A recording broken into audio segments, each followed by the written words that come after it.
रिंकिया के पापा के नाम से सिनेमा से लेकर सियासत तक में प्रचलित मनोज तिवारी ने नीतीश कुमार मामले में बयान देकर उड़ती हुई लकड़ी ले ली है।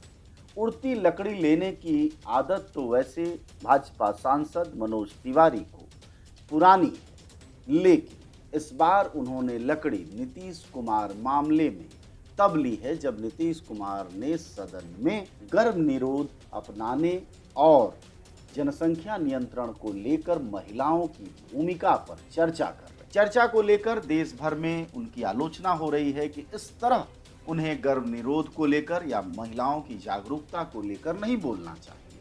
हालांकि लोग यह भी स्वीकार कर रहे हैं कि यह बेहद महत्वपूर्ण बात कही है जो कि कही जानी चाहिए और उसके लिए महिलाओं की जागरूकता, उनकी शिक्षा बेहद जरूरी है।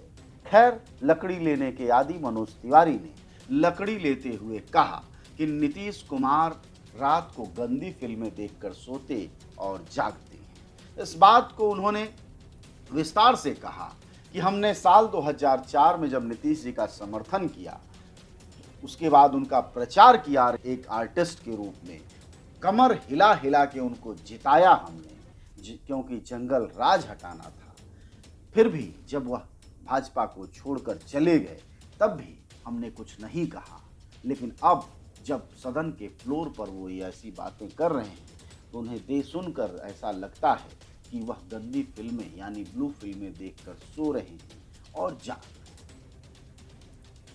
मनोज तिवारी का यह बयान काफ़ी चर्चा का विषय रहा और लोगों ने तरह तरह की टिप्पणियां की, लेकिन सबसे महत्वपूर्ण टिप्पणी और उसी भाषा में जवाब दिया समाजवादी पार्टी के वरिष्ठ नेता आईपी सिंह ने। उन्होंने लिखा कि दो बीवियां और कई अवैध गर्लफ्रेंड के साथ तुम रात में बिस्तर पर भजन करते हो, इसलिए 56 की उम्र में एक और बच्चा पैदा कर दिया और ये बच्चा बिस्तर पर रात में हवन जाप करते करते पैदा हो गया और भी बातें लिखी। हालांकि न मनोज तिवारी की बात स्तरीय है, न आईपी सिंह की बात स्तरीय है, यहाँ तक कि कहने के लहजे पर अगर जाएं तो नीतीश कुमार की बात भी स्तरहीन ही है। लेकिन हमारी भारतीय राजनीति की स्तरहीनता का जो पैमाना गिर रहा है, उस गिरते पैमाने पर लकड़ी लेने की आदत जो है वो मनोज तिवारी की बड़ी ही माकूल है। वह समय समय पर लेते रहते हैं और ऐसी फजियत झेलते रहते हैं।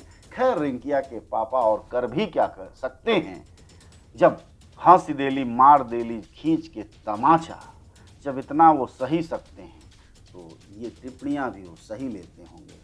हो सकता है कलाकार होने के नाते उनके भीतर से सिनेमा का वह अंश जाता न हो और सियासत की वह गंभीरता आती न हो, इसलिए वह उड़ती हुई लकड़ी लेते रहते हैं। वैसे भी नीतीश बाबू ने जो कहना था कह दिया है, जो देश को समझना था समझ लिया है। अब उस पर छीछा लेदर करने से हमारी राजनीति के गिरते स्तर का ही पता चलता है, बाकी कुछ जानने और सुनने के लिए बचा नहीं।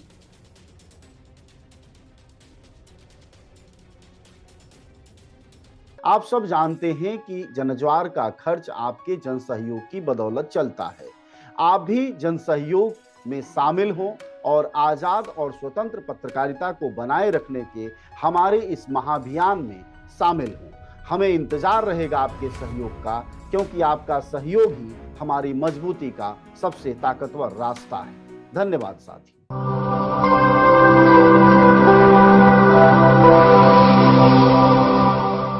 जनज्वार, जनता की मीडिया।